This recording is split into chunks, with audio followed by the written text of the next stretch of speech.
안녕하세요. 반값보험료 만들기입니다. 오늘은 간병보험 2편입니다. 지난번에 이어서 간병인 지원보험, 지원 1당 보험에 대해서 오늘은 이야기 좀 해보도록 하겠습니다. 간단히 간병보험, 간병인보험 종류 한번 먼저 보고, 그리고 간병인 지원보험 예시 어떤 식으로 되어 있는지 한번 보고, 중점적으로 우리가 생각해야 할 부분, 그리고 주의해야 할 부분, 그리고 제 의견 어떤지 한번 말씀드려보는 시간 가져보도록 하겠습니다. 상세한 부분은 여러분 유튜브 찾아보시면 자세하게 설명하신 분들 많으니까 그런 거 찾아보셔도 되고요. 제 영상에서는 어떤 관점으로 한번 보면 좋은지, 우리 보험 소비자 입장에서 어떤 부분이 유리하고 어떤 부분이 불리해 보이는지 그런 부분 한번 참고해 보시면 좋을 거라고 생각을 합니다. 끝까지 보시고 방향 잡아보세요. 시작해 보도록 하겠습니다.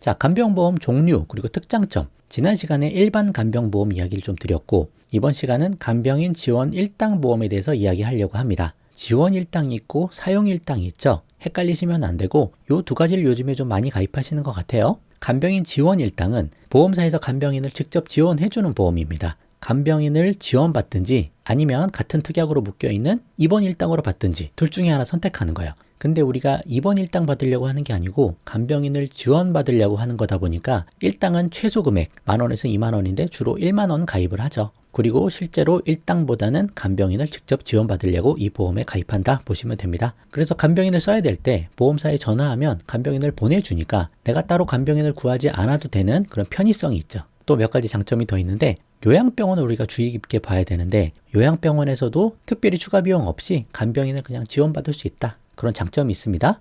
간병인을 바꿀 수도 있고요. 그리고 공동 간병인을 쓰는 요양병원들이 있잖아요. 그러면 내가 원하는 간병인을 사용하지 못하고 그 기존에 사용하고 계시던 공동 간병인을 그냥 써야 되는 상황이 생기니까 그때는 간병인 지원을 못 하더라도 실손 보장이 된다. 그래서 특별히 내가 더 내야 될 비용은 없다. 그렇게 보시면 돼요. 이것도 괜찮은 점이에요. 그리고 간병인이 지금 13에서 15만 원 그렇게 된다고 하는데 하루당 앞으로 간병인 비용이 계속 오를 수도 있잖아요. 20만 원, 30만 원 될 수도 있지만 그 비용 상승 무관하게 그냥 간병인을 부를 수 있다. 그런 장점이 있는 거죠. 물론 그만큼 보험료가 비싸질 수 있겠죠. 어찌됐든 이런 장점들은 있다. 그렇게 보시면 좋을 것 같습니다. 근데 주의사항은 갱신형밖에 없다는 거죠. 과거에는 3년 갱신형 상품밖에 없었는데 이제는 10년 갱신형도 나왔나 봐요. 둘 중에서 선택하시면 되고 3년보단 10년이 나올 수도 있겠죠.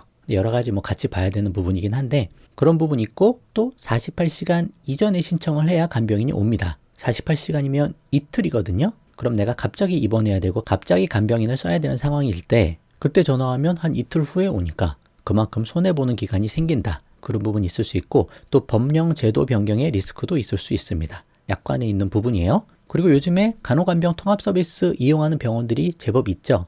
그곳에서는 간병인을 따로 우리가 쓸 수 없으니 그냥 간호사, 조무사분들이 다 봐주시니까 그때는 그냥 1당을 받는 그런 개념이다. 그러면 우리가 1당 주로 10,000원짜리 가입하니까 그걸로 조금 부족할 수도 있겠죠. 그것도 단점이라면 단점이라고 볼 수도 있는 부분으로 생각하시면 됩니다. 나중에 간병인 사용 1당 보험은 다시 한번 다뤄보도록 할게요. 자, 그럼 간병인 지원보험 가입 전 체크사항 어떤 게 있을까요? 자, 의료기관별 입원, 재원 일수에 대해서 좀 알아야 될 필요가 있을 것 같습니다. 과거에 의료기관 종별 병원에 얼마나 입원하고 얼마나 재원하는지 그런 데이터예요. 2014년부터 2019년까지 보면 상급 종합병원은 7.7일에서 7.1일로 계속 줄고 있습니다. 종합병원도 9.7일에서 8.7일까지 줄고 있고 병원도 14.6일에서 11.7일까지 줄어들고 있다. 앞으로도 좀 계속 줄어들 수 있다는 거죠. 그러면 뭐냐면 우리가 그냥 일반 병원, 큰 병원 가서 입원을 했을 때 길어봐야 열흘이라는 거예요. 그 열흘 정도 간병인 쓰려고 이게 정말 메리트가 있을까? 그런 부분을 따져봐야 되겠죠? 우리가 중점적으로 봐야 될 거는 요양병원이다. 요양병원에 입원을 하면 166.6일이에요, 평균. 그러면 한 5에서 6개월 정도 되거든요. 이때 간병비가 많이 나오면 어떡하냐? 이런 간병인 지원보험이 여기에서 혜택을 볼 수 있을 거냐? 그런 부분을 좀 주의 깊게 보면 좋을 것 같습니다. 자, 그래서 필수 체크 요건 다시 정리 좀 해볼게요. 종합병원, 상급병원, 큰 병원에 점차 오래 입원하기가 이제 어려운 상황이 되고 있다. 맞죠? 그러면 내가 보험료로 낸 돈 대비 더 받기가 어려운 조건이 될 수 있다는 거죠. 간단하게 계산 한번 해볼게요. 1일 평균 간병비 13에서 15만 원 하는 것 같아요, 지금. 그냥 한 14만 원으로 가정을 해보고 평균 한 10일 정도 사용한다라고 쳤을 때 물론 간병인 안 쓰는 사람들도 많이 있을 거고 2번 쓰고 3번 쓰고 하는 경우도 있을 수 있죠. 근데 그렇게 많이 쓸 가능성도 많지는 않으니 한 번 쓰고 열흘 정도 쓴다고 했을 때 14만 원씩 10일이면 140만 원 정도 간병인 비용이 들어갈 겁니다. 근데 내가 내는 보험료는 어떨까요? 한 월 2만 원 정도 낸다고 했을 때 물론 갱신형이라 계속 내야 되지만 한 20년이라고만 생각을 해보면 20년만 해도 2만 원 곱하기 12개월 곱하기 20년 하면 480만 원이다. 그러니까 이것만 봐서는 이걸로 이득 보기는 어렵다는 거죠. 그래서 일반 병원에서 우리가 입원하고 간병인 쓰는 그런 비용은 이 보험으로 크게 이득 보면서 혜택 보기가 쉽지는 않다. 그 정도 생각은 해볼 수 있을 거라 생각을 합니다. 평균적으로 봤을 때. 좀 더 이어서 보면 결국 중요한 건 요양병원에서 고령자 장기 입원에 대한 부분을 고려를 해야 되는 부분이다라는 거죠. 우리가 주로 간병에 대해서 이야기할 때는 뭐예요? 주로 붙어서 나오는 게 치매죠. 치매하고 간병. 주로 이제 고령자분들이에요. 젊은 분들을 위해서 이런 간병인 지원보험을 특별히 가입하실 사람은 많지는 않을 것 같아요. 그렇죠? 대부분 부모님 아니면 연세가 있으신 본인 아니면 뭐 할머니 할아버지 그런 것들 다 고려해서 이렇게 가입을 하는 건데 그분들도 일반 병원에 오래 있을 수는 없으니 요양병원에서의 보장을 좀 보자. 그래서 요양병원에서의 간병인 보장에 우리가 집중을 해야 하고 젊어서 일찍 가입하는 것은 큰 의미가 없어 보인다. 주로 고령자잖아요. 주로 간병인 쓰시는 분들이 70대 이후라는 거죠. 그래서 일찍 가입하는 거는 70대 이후까지 혜택 볼 확률은 적으면서 보험료만 계속 갱신형이라서 계속 내야 된다는 거죠. 뭐 40대에 가입해도 70대까지 30년 동안 그냥 보험료만 계속 내야 될 수도 있어요. 물론 그 전에 입원하고 간병인을 써서 혜택을 볼 수도 있지만 안 할 가능성은 훨씬 더 크니까 뭐 젊으신 분은 부모님 한번 생각해 보시고 뭐 연세 있으신 분은 본인이 얼마나 간병인을 썼는지 그런 것도 한번 생각을 해보시면 좋을 것 같아요. 그래서 젊어서 가입하는 것보다 뭐 60대, 70대 그때 임박해서 사실 가입하는 게 어떻게 보면 조금 더 효과적일 수 있는데 그것도 이렇게 쉽지만은 않아 보이는 부분이 있습니다. 좀 더 이야기해 보도록 할게요. 자, 간병인 지원보험 예시 한번 들어볼게요. 보험료도 어느 정도인지 한번 살펴보고요.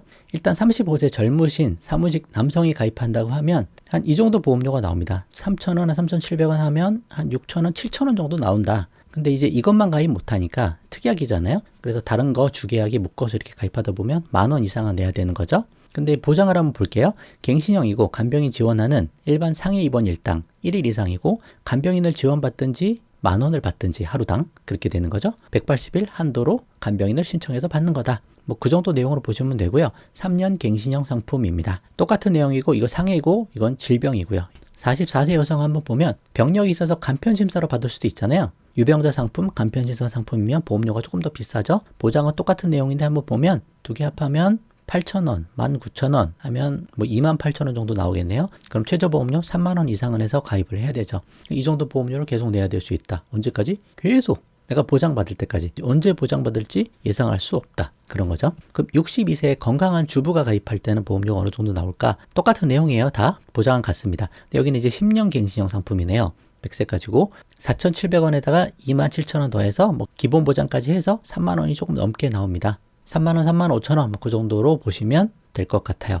그럼 이때부터 이제 보험료가 좀 올라오죠. 이걸 이제 계속 내야 되는 거예요. 62세에 이렇게 가입했으면 이제 72세에 또 많이 오를 수 있겠죠. 갱신될 때. 그런 걸 생각해 봐야 되고 70대에도 가입이 가능은 합니다. 근데 대부분 간편심사 유병자 상품이 많겠죠. 그때 보험료를 좀 보면 10,000원, 80,000원, 90,000원 뭐 다른 것까지 합하면 100,000원이 그냥 거뜬히 나오네요. 물론 간편심사니까 조금 더 건강한 상태로 가입할 수 있으면 조금 더 저렴할 수 있겠죠. 70대에 그런 상품이 있는지 정확하게는 잘 모르겠는데 아무튼 보험료 많이 비싸진다. 그런 거를 고려를 하고 좀 잘 생각을 해보셔야 된다.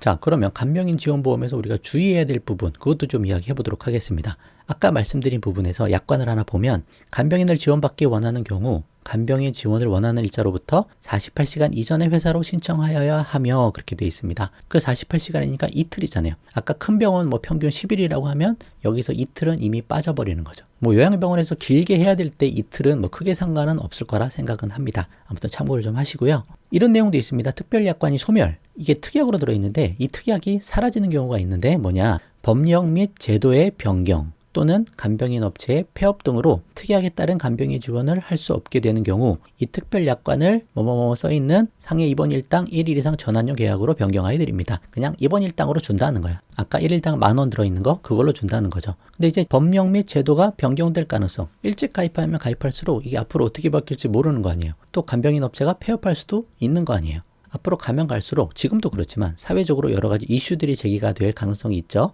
간병인제도 이렇게 해도 되나? 또 간호간병 통합 서비스가 어떻게 발전될지도 모르고 뭐 어떻게 바뀔지 아무것도 모릅니다. 그래서 그냥 입원 일당 10,000원 받게 되면 비싼 보험료 내고 손해볼 수 있는 가능성이 크죠. 그래서 이런 것들도 고려를 해봐야 된다. 자, 그래서 제가 보는 관점 및 의견 말씀드려보고 마치도록 할게요. 있으면 물론 좋습니다. 나쁠 게 없어요. 근데 갱신형으로 인한 보험료 부담을 걱정해야 된다. 그런 거죠. 노후에 우리가 실비보험이 갱신되면서 이거 비싸지는데 이거 어떻게 할 거냐 이거죠.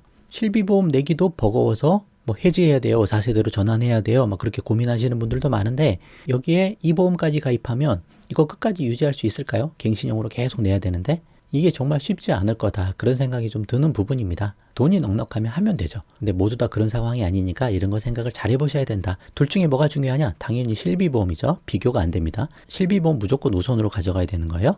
그리고 일찍부터 가입해서는 혜택 보기가 쉽지 않고 그렇게 유리해 보이진 않는다는 거죠. 그리고 60대 이후 가입은 보험료가 비싸지는 맹점이 있는데 특히 뭐 이제 간편심사 상품으로 가입하면 더 많이 비싸지니까 그래서 건강할 때 가입해야 돼. 그래서 일찍 가입하면 또 계속 보험료만 내고 혜택은 못 볼 수 있으니까 또 어떻게 바뀔지도 모르는 뭐 그런 부분도 있으니까 이게 참 계륵같이 쉽지는 않다. 그렇게도 생각이 좀 듭니다. 또 가족이 만약 많은 편이라면 간병인이 꼭 없더라도 헤쳐나갈 수 있는 가능성도 있지 않을까 그런 생각도 해보는 거예요. 이렇게 자녀들이 돌아가면서 뭐 손자 손녀들이 와서 봐주면서 할 수 있는 가능성도 한번 생각을 좀 해봐야 되죠. 또 요양병원에서도 공동 간병인 이용하는 곳이 있습니다. 아무래도 보험료 부담되니까 이런 곳을 찾아서 가는 거죠.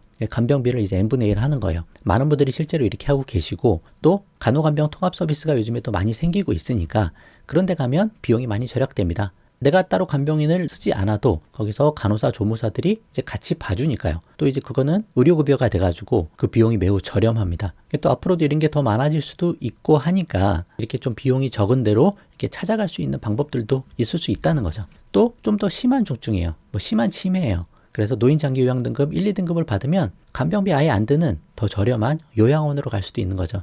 이게 뭐 꼭 좋다 나쁘다 그런 얘기 드리는 게 아니고 만약에 내가 이 보험이 준비가 안 됐을 때 여러 가지 방법들을 찾아서 해볼 수 있는 여지도 있다라는 거 그 정도 말씀드리는 거로 보시면 좋을 것 같습니다. 왜냐하면 비싸게 유지하다가 결국 보험 해지하면 어떻게 되는 거예요.